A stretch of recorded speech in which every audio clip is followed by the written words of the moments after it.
Perkenalkan, saya Nadia Sada Habib. Di sini saya berperan sebagai koordinator pada proyek dan juga sebagai dokumenter dan tester.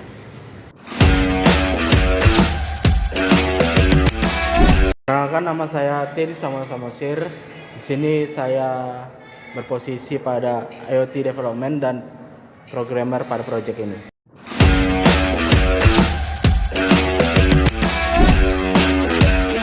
Hai, perkenalkan nama saya Wisnu Yusan. Di sini saya bertugas sebagai hardware engineering dan programmer 2. Baik, di sini judul kami, Sistem IoT Monitoring Suhu dan Kelembapan pada Ruangan berbasis ESP32 dan sensor DHT22. Adapun tujuan kami yaitu proyek ini adalah menggambarkan sistem monitoring berbasis IoT menggunakan ESP32 dan sensor DHT22 agar data suhu dan kelembapan dapat dipantau secara real time melalui perangkat digital dengan biaya yang efisien.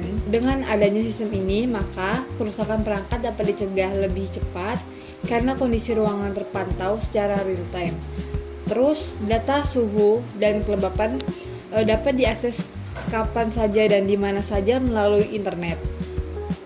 Dan pemeliharaan ruangan bersuhu kritis seperti server room atau ruangan alat elektronik menjadi lebih mudah dan terkontrol. Terus komponen dari proyek kami yaitu ESP32, sensor DHT22, LCD 16x2, adaptor 5V, dan ada kabel jumper serta breadboard.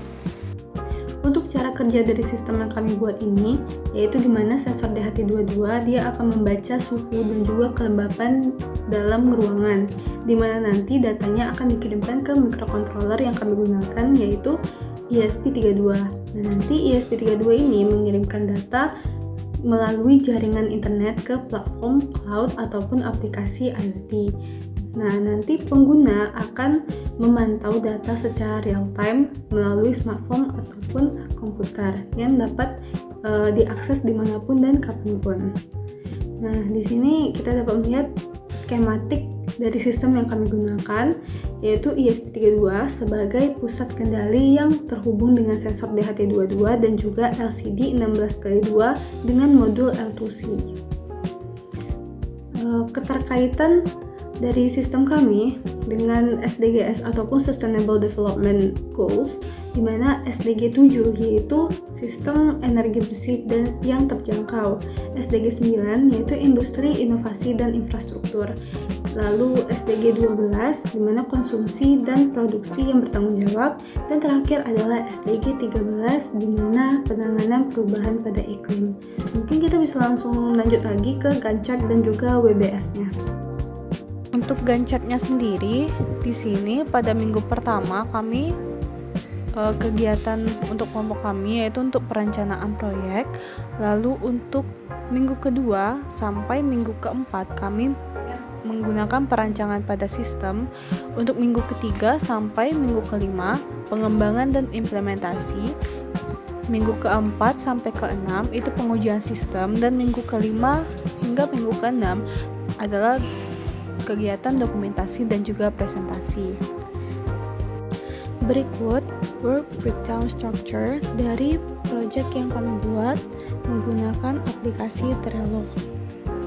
Di mana untuk perencanaan proyek, di sini kami mengidentifikasi tujuan dan ruang lingkup pada proyek. Nah, di sini kita dapat melihat anggota-anggota siapa saja yang berkontribusi dalam kegiatan-kegiatan yang kami lakukan. Lalu ada studi literatur, penyusunan jadwal, penentuan alat bahan dan komponen yang dipakai. Lalu untuk yang kedua yaitu perancangan sistem, di mana kami merancang diagram blok sistem, merancang rangkaian elektronik, lalu flowchart, perancangan tampilan aplikasi dan dashboard monitoring. Lalu untuk ketiga ada pengembangan dan implementasi, di mana ada perakitan komponen pada breadboard, pemrograman ESP32 menggunakan Arduino IDE, lalu ada integrasi sensor DHT dan juga LCD.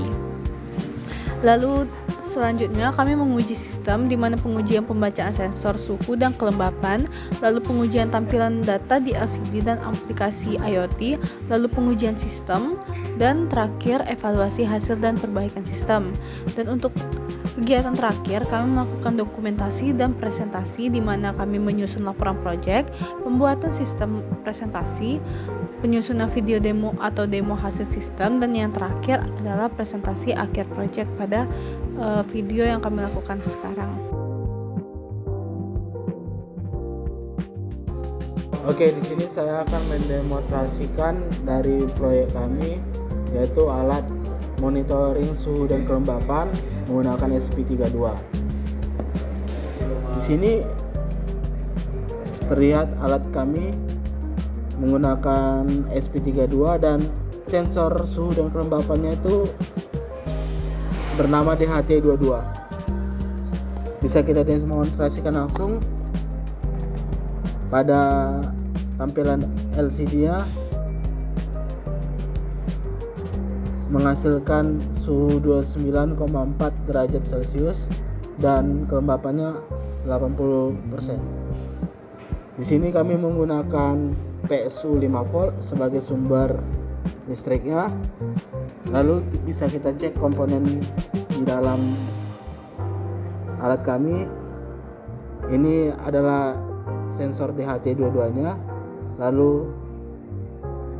yang berwarna hitam itu mikrokontrolernya SP32.